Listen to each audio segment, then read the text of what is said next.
शेर अफजल मर्रत साहब, to front war कोई एक बहुत ही खौफनाक चीज़ होती है, उसको हमेशा गुरेज करना चाहिए। लेकिन आज स्टेटमेंट के बाद मुझे लगता है कि हम टू फ्रंट वॉर की तरफ यकीनन देख रहे हैं और उसकी तैयारी भी कर रहे हैं। हम कह रहे हैं कि अफ़गान सरजमीन पे इंडिया अफ़गान सरजमीन को इस्तेमाल कर रहा है अपनी प्रॉक्सीज के ज़रिए, और वहाँ से टेररिज्म आ रही है और हमें उसके ऊपर शदीद तहफ़्फ़ुज़ात हैं, हम उसके खिलाफ कार्रवाई करेंगे। और इंडस वाटर ट्रीटी के तहत इंडिया क्योंकि पाकिस्तान का पानी रोक के बैठा हुआ है, तो हमने कहा है कि पानी पाकिस्तान का रोकना है एन एक्ट ऑफ वॉर है, क्योंकि पानी ज़िंदगी है, उसके बगैर तो लाइफ नहीं है। अगर आप पानी रोकोगे तो हम इसको कौमी सलामती का मसला तस्वर करते हुए एक्ट ऑफ वॉर तस्वर करेंगे और वतन अजीज़ का पूरा दिफा करेंगे। बिल्कुल सही डिटर्मिनेशन है, लेकिन ये टू फ्रंट वॉर है। शेर अफजल मर्रत साहब, आप क्या समझते हैं इसके ऊपर, नेशनल सतह के ऊपर पोलिटिकल लीडरशिप को क्या कहना चाहिए और क्या करना चाहिए? बहुत शुक्रिया नदीम मलिक साहब। ये वार जो है, अगर आप बनज़र अमीर जायजा लें तो 2001 से ही टू फ्रंट वार है। जब से अमेरिका अफगानिस्तान में किया 9/11 के बाद, तब से जो है पाकिस्तान की ये सरहद जो है महफूज नहीं रही। उस वक्त हमारी पॉलिसियां कुछ और थी, और हमारी जो अप्रोच थी वो कन्वेंशनल अप्रोच थी या कन्वेंशनल थिंकिंग थी। इंडिया के साथ तो हम दायमी तौर पे जो है इन मसाइल का शिकार हैं, और अभी तो कोई उम्मीद नजर नहीं आ रही है कि कोई इसका हल निकलेगा दोनों ममालिक के लोगों के लिए, कोई पायदार अमन। जहां तक पाकिस्तान एस्टेब्लिशमेंट का या जो अस्करी क़यादत का आज का फैसला है, मैं ये समझता हूँ कि 26 साल के बाद जो है हमें ये रियलाइजेशन होना, ये ताखीर क्यों है और हमारी स्ट्रेटेजिक थिंकिंग क्यों नहीं रही है। यानी हमेशा हमने ये सोचा है कि जी अगर कोई हादसा हुआ है या होने वाला है या कोई जंग की सूरत हाल है, तो उसी हालात के तकाजों के तहत ही हम उनको टैकल करते हैं। हमने फ्यूचर का नहीं सोना होता, नहीं सोचा होता है कि 5 साल के बाद जो है इनके क्या नताइज हो सकते हैं, और 5 साल के बाद जो है इस खित्ते पे या इस इलाके पे क्या हालात होंगे। अगर 2001 से हमारी थिंकिंग स्ट्रेटेजिक होती, यानी कि आने वाले वक्त के लिए तदारुक करना होता दहशत गर्दी का, तो फिर हमारी इन पॉलिसियों में ये उतार चढ़ाव न रहता कि कभी सुलह करो, कभी बसाओ, कभी भगाओ, कभी मारो।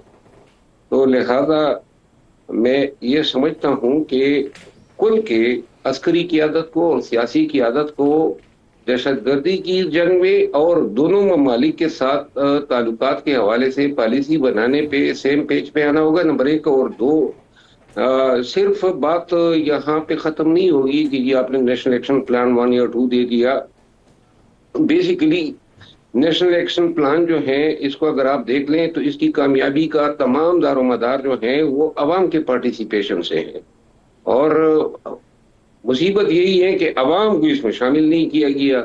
खैबर पख्तूनख्वा में जो अभी आप तस्करा कर रहे थे गवर्नेंस के हवाले से, मैं उसी इलाके से ताल्लुक रखता हूँ। मेरा खित्ता जो है शोरश का शिकार, मेरा हल्का जो है वो शोरश का शिकार है, और हम एक जंग की इसी कैफियत में हैं। और मैं आंखों देखा हाल बयान करता हूँ कि मेरे इलाके में क्या हो रहा है। ये जो गवर्नेंस है, गवर्नेंस जो है वो तो अब रही ही नहीं है। और ये गवर्नेंस में सिर्फ हुकूमत वक्त को या सियासतदानों को जो है मुरीद इल्जाम नहीं ठहराया जा सकता। हमारे इलाके में चाहे कानून का तकाजा तो ये है कि मैं अगर कोई असला पिरा हूं तो मैं उसका लाइसेंस लूं। ये मुमकिन ही नहीं है। जिंदा रहने के लिए जरूरी है कि मैं हेवी असला रखूं, मैं ड्रोन्स रखूं, मैं स्नाइपर्स रखूं, मैं थर्मल्स रखूं। ये इसके बगैर बिल्कुल मुमकिन नहीं है। और अब वहां पे मिसाल के तौर पे लकी मरवत की मिसाल दूं, वहां पे अब अमन अमान जो है या जंग जो है वो अब कोई और नहीं लड़ रहा है। न फौज लड़ रही है, न कोई और लड़ रहे हैं, वो हम खुद लड़ रहे हैं। वहां हम मोर्चाजन हैं। हमने तमाम रास्ते जो हैं वो कंट्रोल किए हुए हैं, और वो हमें मार रहे हैं, हम उनको मार रहे हैं। और ये नेशनल एक्शन प्लान का थीम होना चाहिए था, क्योंकि आप जंग जो है सिर्फ फौजी ताकत के बलबूते पे नहीं जीत सकते हैं। मेरे इलाके में जो मिलिटेंट्स आए हैं, वो मिलिटेंट जो है उज्बेकिस्तान से, अमारात से नहीं आए हैं या कोई अरब नहीं है, वो मेरे अपने ही इलाके के लोग हैं, मेरे अपने ही कबीले के लोग हैं। तो लिहाजा उनकी ज्यादातर मालूमात जो हैं वो हमें कबायली सतह पे तो बिल्कुल, कि उनका बाप कौन है, उनका दादा कौन है, वो किधर उठते बैठते हैं, ये हमें हमें इल्म हो सकता है। सरकारी इदारों को, पुलिस को या फौज को जो है इतनी मालूमात होना, और अब ये जंग जो है वहाँ वो ट्राइब वर्सेस मिलिटेंट्स बन चुकी है। और गवर्नेंस जो है, सही। गवर्नेंस ज्यादातर शोर ज़दा इलाकों में हुकूमत के पास बरए नाम है। वहां गुज़िश्ता 25-26 सालों से गवर्नेंस, कहाँ रोड बनाना है, किस अफसर की तैनाती होनी है, और किस इलाके में, ये हमेशा से जो है वो अस्करी क़ियादत की मशावरत से होता है। डीपीओ कौन लगाना है, डीसी कौन लगाना है, मेरे अपने जिले में यही सूरत हाल है। उनकी हिमायत से और उनकी तायीद सही। से लोग लगते हैं। और अभी भी जो तबादले हुए हैं खैबर पख्तूनख्वा में शोरज़दा इलाकों में, बाकायदा वहां मैकेनिज्म है, आईजी के दफ्तर से डीपीओ की लिस्ट जाती है कोर कमांडर के पास, और इसी तरह डिप्टी कमिश्नर जब लगाए जाते हैं तो उन तमाम डिप्टी कमिश्नर की फहरिस्त जाती है, और फिर उनके कंसेंट और अप्रूवल से जो है हुकूमत जो है वो इंतजामी अफसरान की तकर्रियां करती वैसे दानियाल साहब, बड़े दो तीन सिग्निफिकेंट स्टेटमेंट्स हैं जो आज की कोर कमांडर्स कॉन्फ्रेंस का हिस्सा है। एक तो उन्होंने कहा कि भारतीय जो एक्ट है पाकिस्तानी पानी को रोकना, ये नेशनल सिक्योरिटी कमेटी का जो 24 अप्रैल का एलामिया है, वी स्टैंड बाई दैट और वतन अजीज़ का दिफा करेंगे। वो एलामिया ये कहता है कि पाकिस्तान का पानी रोकना is an act of war और हम उसका जवाब देंगे। दूसरा हिस्सा वो कहते हैं कि अफगान सरजमीन से जो पाकिस्तानी इलाकों में भारतीय स्पॉन्सर्ड दहशतगर्दी आ रही है, इसके खिलाफ कार्रवाइयाँ जारी रहेंगी। और थर्ड स्टेटमेंट यह है कि जो शोर शराबा इलाके हैं उनके अंदर रोबस्ट गवर्नेंस स्ट्रक्चर कायम किए जाएंगे। तो ये तीन बहुत ही पॉलिसी स्टेटमेंट है, आपकी कौमी डायरेक्शन पूरी इस नेशनल सतह के ऊपर वो मुतय्यन हो रहे हैं। आपका इसके ऊपर तजिया भी और रद्द अमल भी। बिस्मिल्लाहिर्रहमानिर्रहीम। थैंक यू नदीम साहब for having me on the show.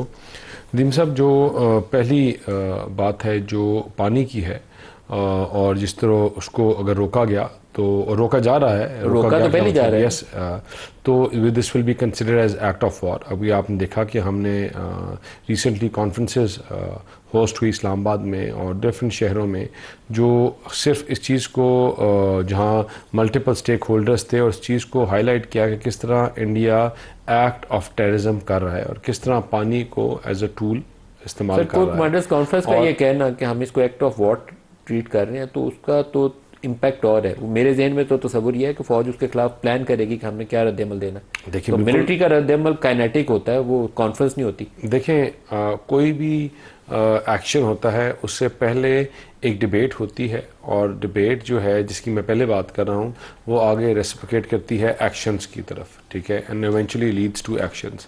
वो जो पहले कॉन्फ्रेंसेस चीज़ें हैं जिसमें चाइना का बड़ा रोल है, जिसमें पार्लियामान के लोगों का रोल है, जिसमें आपकी तमाम स्टेक होल्डर्स, तमाम पॉलिटिकल पार्टीज़ की मौजूदगी, उसमें आपके prime minister, deputy prime minister, तमाम पॉलिटिकल पार्टीज़, तमाम सूबों के हेड्स, तमाम चीफ मिनिस्टर्स, तमाम गवर्नर्स को ऑन बोर्ड होना और इस चीज़ में यक ज़ुबान कहना कि ये दहशतगर्दी का जो एक नया चेहरा है, न्यू वे ऑफ अटैकिंग, इसके ऊपर हमें जवाब देना चाहिए। वैसे दानिया साहब, इससे मैं ये तस्वर करूँ कि पाकिस्तान कौमी सतह के ऊपर फ़ौज भी और हुकूमत भी वो असेस कर रहे हैं कि हमने मिलिटरीली इसको कैसे रिस्पॉन्ड करना है। देखें, मिलिटरीली कैसे रिस्पॉन्ड करना है, और मिलिट्री के पीछे तमाम पॉलिटिकल पार्टीज, इसमें तो शक ही कोई नहीं है, पूरी कौम खड़ी होगी। कौम पूरी खड़ी है। हमारा पानी रोकेंगे तो हम इस पे कहेंगे कि ना लड़ो, हम तो कहेंगे कि लड़ो। बिल्कुल बिल्कुल। तो इसमें अक्रॉस द बोर्ड एक ही आपकी पॉलिसी है।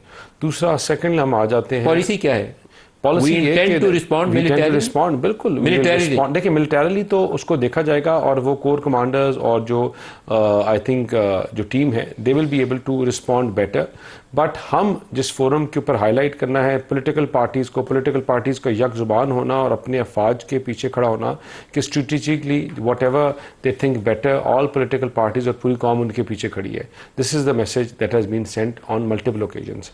आप उसमें डिफेंस मिनिस्टर से लेकर उनकी स्टेटमेंट से लेकर आप केपी के गवर्नमेंट की देखेंगे तो यक ज़ुबान एक स्टेटमेंट है। अब वो स्टेटमेंट तो है, लेकिन मैं ये सवाल थोड़ा सा मैं इसको आगे बिल्ड करूंगा इसके ऊपर। आपका मसला यह है कि इस वक्त चनाब का पानी उसने रोकना शुरू कर दिया है, बगलीहार को कर रहा है, वो चनाब को थ्रू कैनाल लिंक करने की कोशिश कर रहा है, और वो पीक फ्लडिंग सीजन के अंदर आपका पानी छोड़ के डुबोने की भी कोशिश करेगा। वो रियल टेररिज्म की यही फॉर्म है जो वो करेगा।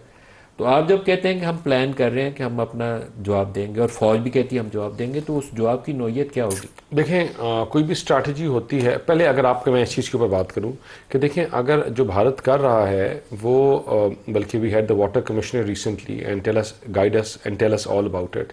तो पता चला कि अगर 1 लाख क्यूसेक पानी आता था तो आज भी 1 लाख से शायद 5,000 7,000 ज़्यादा आ रहा है।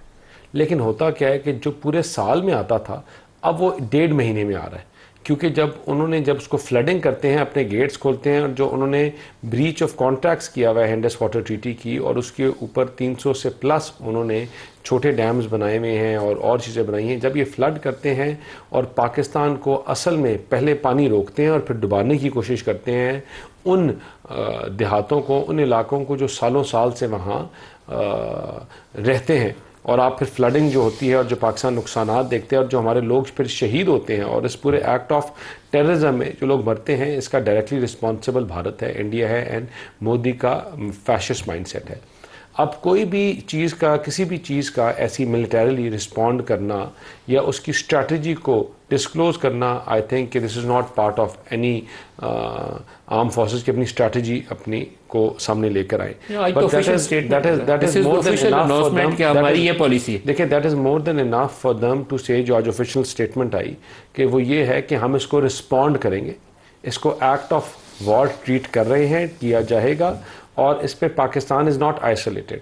इसमें हमारे जो गिरदुनवा में देखें, अगर जो अपर राइपेरियंस हैं उनकी भी यही कहना है कि ये एक बहुत बड़ा ब्रीच है और इसके ऊपर इसी तरह रिस्पॉन्ड करना चाहिए। और आपने रिसेंटली देखा कि चाइनीज़ की जो स्टेटमेंट्स थी, बहुत अच्छी काउंसलेट की, और उनके जो डिपार्टमेंटल जो उनके जो वाटर से रिलेटेड जो ऑफिशियल स्टेटमेंट, जिसमें उन्होंने कहा कि हम क्रॉस बॉर्डर वाटरवेज के ऊपर भी कोऑपरेट करेंगे, that was very significant, cooperate भी करेंगे, and we stand shoulder to shoulder with Pakistan, और इस एक्ट ऑफ टेररिज्म को किसी तरह भी एक्सेप्ट नहीं करते।